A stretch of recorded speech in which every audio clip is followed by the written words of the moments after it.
కి స్వాగతం. నేటి ముఖ్యాంశాలు. తిరుపతి పట్టణంలో చికెన్ మరియు గుడ్లు వినియోగంపై పశు సంవర్ధక శాఖ పౌల్ట్రీ వారు సంయుక్తంగా నిర్వహించిన అవగాహన సదస్సుకు విశేష స్పందన.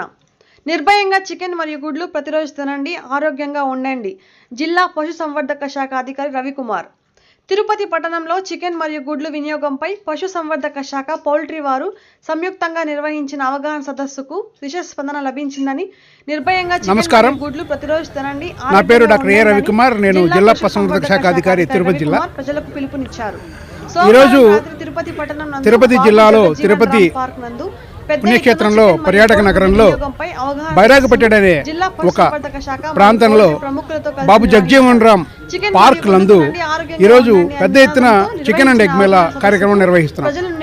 ఈ కార్యక్రమం నిర్వహణ యొక్క ముఖ్య ఉద్దేశం ఏంటంటే ప్రజల్లో ఉన్నటువంటి కొన్ని చిన్న చిన్న అనుమానాలు, అపోహలను పటాపంచలు చేయాలి. ఈ కార్యక్రమం ద్వారా ఏంటి అనుమానాలు, అపోహలు అంటే ఇప్పుడు బర్డ్ ఫ్లూ అనేది ఒక బూచిగా కనపడతా ఉంది.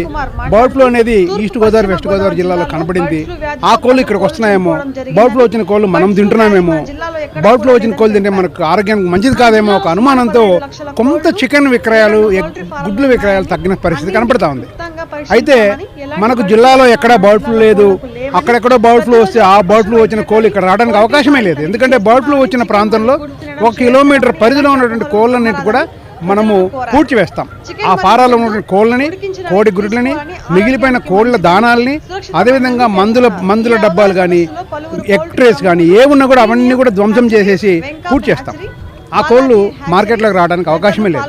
అయితే ముఖ్యంగా తిరుపతి జిల్లాలో దాదాపు 15 లక్షల కోళ్ళు ఉన్నాయి, 22 పౌల్ట్రీ ఫారాలు ఉన్నాయి.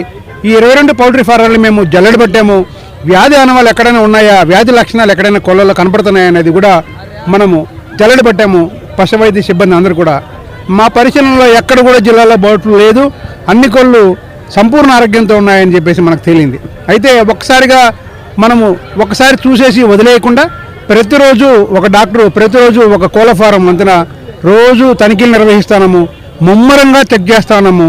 ఎక్కడ కూడా బర్డ్ ఫ్లూ అనవాలనేది మన జిల్లాలో లేదు. కాబట్టి ప్రజానీకం అంతా కూడా ఈ యొక్క అనుమానాలు, అపోహలకి తావివ్వకుండా చికెన్ తినండి. నేను కూడా ఇప్పుడు ఈ మేళాలో నాతో పాటు పౌల్ట్రీ ప్రముఖులు ఉన్నారు, ప్రీమియం హ్యాచరీస్ ఉన్నారు, బాలాజీ హ్యాచరీస్ ఉన్నారు, వెంకాబ్ ఉన్నారు. ఈ హ్యాచరీ ప్రముఖులందరూ కూడా నాతో పాటు అందరూ కూడా చికెన్ ఈరోజు తృప్తిగా తిన్నాం. ఎంత కమ్మగా ఉందో చికెన్ తింటా ఉంటే. నేను బర్డ్ ఫ్లూ వచ్చిన నేపథ్యంలో నేనైతే భయభ్రాంతులకు లోను కాలేదు. నేను చికెన్ తినడం ఎప్పుడు ఆపలేదు. నిన్న ఆదివారం కూడా పుష్టిగా చికెన్ తిన్నాం, రోజు గుడ్డు తింటున్నాం. కాబట్టి ప్రజలు ఏ విధమైన ఆందోళన చెందాల్సిన అవసరం లేదు. ప్రశాంతంగా తృప్తిగా చికెన్ తినండి, గుడ్లు తినండి. ఉడికించిన చికెన్, ఉడికించిన గుడ్లు తింటాము. సంపూర్ణంగా సురక్షితము, సంపూర్ణంగా పౌష్టికం అన్నమాట. మనిషి ఆరోగ్యానికి ఎంతో ఉపయోగకరమైనటువంటి ఈ చికెన్ని, ఈ గుడ్లని మనము ఈ చిన్న అపోహల వలన, అనుమానాల వలన మనకు సంపూర్ణమైన ఆహారాన్ని మనము చేజార్చుకుంటున్నాం అనేది నా ఉద్దేశం. కాబట్టి ఈ అనుమానాలు వదిలేసి అందరూ తినడం మొదలుపెట్టండి. చికెన్ తినండి, గుడ్లు తినండి, మీకు సంపూర్ణ ఆరోగ్యం చేకూరుతుంది. ఇది పూర్తిగా సురక్షితం. Thank you. ఈరోజు ఈ శిబిరానికి విశేషమైన స్పందన లభించింది. తిరుపతి ప్రజానీకము చాలామంది ఈ శిబిరానికి విచ్చేసినారు, తండోపతండాలుగా విచ్చేసినారు. 6 కౌంటర్లు పెట్టాము. ప్రతి కౌంటర్ కూడా క్రమశిక్షణతో క్యూ లైన్లో తిరుపతి ప్రజానీకము ఈ చికెన్ వంటకాలని ఆరగిస్తూ ఉన్నారు. మీరు కూడా దయచేసి అందరూ పాత్రికేయులు, మీడియా మిత్రులందరూ కూడా చికెన్ తినండి, కోడిగుడ్లు తినండి. ఈ సమాచారాన్ని, సురక్షితము తినడం అనే సమాచారాన్ని సమాజానికి చేరవేయాలని చెప్పి మిమ్మల్ని అందరూ ప్రత్యేకంగా ప్రార్థిస్తా ఉన్నాను. Thank you.